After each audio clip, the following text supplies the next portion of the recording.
트럼프 행정부의 관세 전쟁은 국제무역 질서에 대한 우리의 인식을 다시 한번 생각하게 합니다.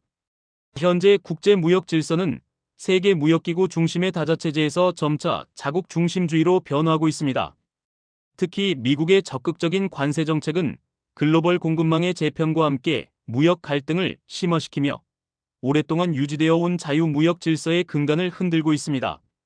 이러한 관점에서 오늘 영상에서는 지금까지 발전된 무역 이론들을 살펴보고 정부의 규제 관점과 WTO 체제에서의 지역경제 통합과 함께 미국 트럼프 행정부의 관세 정책에 대해 옹호와 비판적 관점을 살펴보고자 합니다. 국제무역 이론의 발전 과정을 살펴보겠습니다. 먼저 아담 스미스가 제시한 절대 우위론입니다. 이 이론은 각 국가가 생산성이 높은 재화에 특화하여 생산하면 모든 국가가 이익을 얻을 수 있다고 설명하지요. 이는 생산 비용의 절대적인 차이가 무역 발생의 원인이며 자유무역을 통해 상호 이익을 창출할 수 있다는 점을 강조하며 중상주의를 비판했습니다. 다음으로 리카도가 발전시킨 비교 우위론은 절대적으로 열의에 있는 국가일지라도 기회비용이 낮은 재화에 특화하면 무역 이익을 얻을 수 있다고 주장합니다. 기회비용의 차이가 무역의 핵심 원리이며 모든 국가가 무역에 참여할 수 있는 이론적 근거를 제공함으로써 현대 자유무역 체제의 중요한 토대가 되었습니다.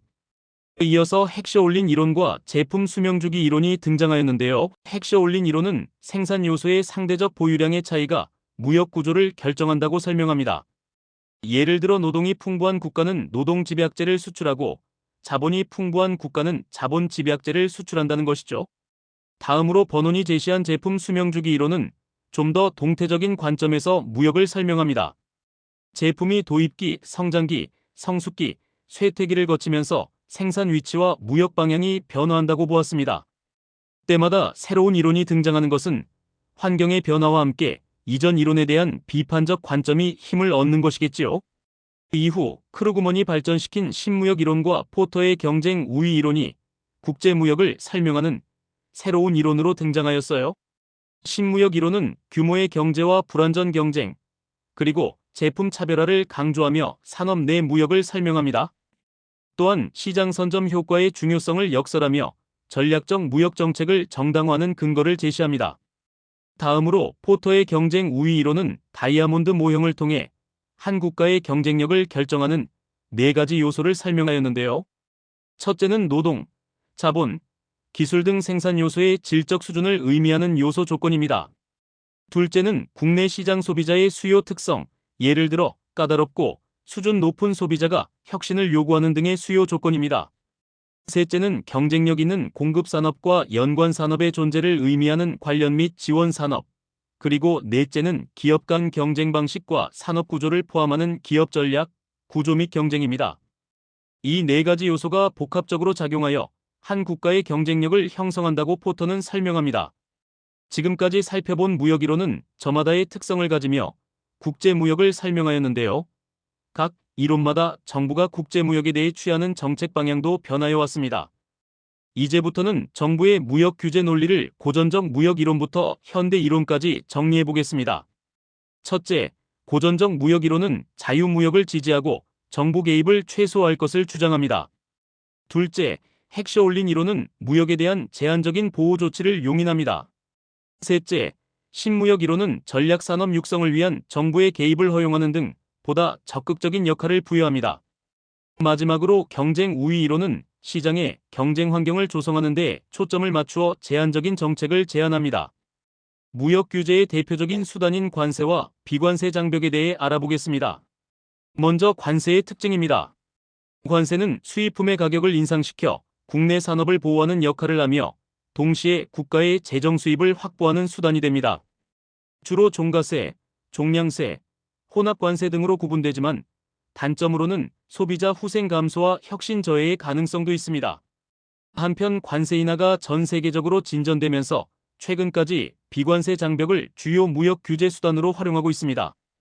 수입 쿼터, 기술 규제, 위생 검역 기준, 환경 안전 기준, 그리고 반덤핑 관세 등이 비관세 장벽에 해당하지요.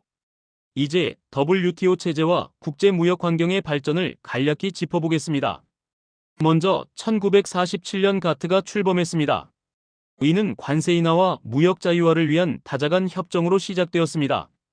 이후 1986년부터 1994년까지 진행된 우루과이 라운드는 무역 협상의 범위를 크게 확장했습니다. 이는 상품 무역을 넘어 서비스 무역, 지식 재산권, 농산물 무역까지 포함하게 되었습니다. 그리고 마침내 1995년 세계무역기구가 상설국제기구로 정식 출범하면서 강력한 분쟁 해결 제도를 구축하며 국제무역 질서의 핵심 축으로 자리매김했습니다. 그러나 회원국 수의 증가와 이해관계의 복잡화로 인해 WTO의 분쟁 해결 기능이 약화되면서 다자체제의 한계를 드러내게 되었습니다. 그 결과 각국은 지역경제통합이나 양자, 소다자 협정을 통해 무역 전략을 재조정하고 있습니다. 대표적인 사례들을 살펴보면 북미 지역에서는 미국, 캐나다, 멕시코 3국 자유무역협정인 나프타가 USMCA로 대체되었습니다. 남미에서는 브라질과 아르헨티나를 중심으로 한 관세 동맹과 아시아에서는 동남아 국가들의 점진적인 경제통합체인 아세안이 중요한 역할을 하고 있습니다. 트럼프 행정부의 관세 정책은 국제사회에서 큰 논쟁을 불러왔습니다. 이 정책에 대한 옹호와 비판 관점을 핵심 쟁점을 중심으로 살펴보겠습니다. 먼저 옹호 관점에서는 이 관세 정책이 중국의 불공정 무역 관행을 시정하는 수단이 될 수 있다고 주장합니다. 또한 제조업 일자리를 회복하고 중산층을 보호하며 전략 산업 육성을 위한 협상 도구로 활용될 수 있다고 봅니다. 이는 신무역 이론의 전략적 정책 논리와도 부합한다고 해석됩니다. 반면 비판 관점에서는 수입 원자재 가격 상승으로 인해 국내 기업의 경쟁력이 약화되고 소비자의 부담이 증가하여 후생이 감소할 수 있다고 지적합니다. 또한 보복 관세로 인해 무역 갈등이 심화되고 WTO 체제가 약화되어 다자무역 질서가 훼손될 수 있다고 우려합니다.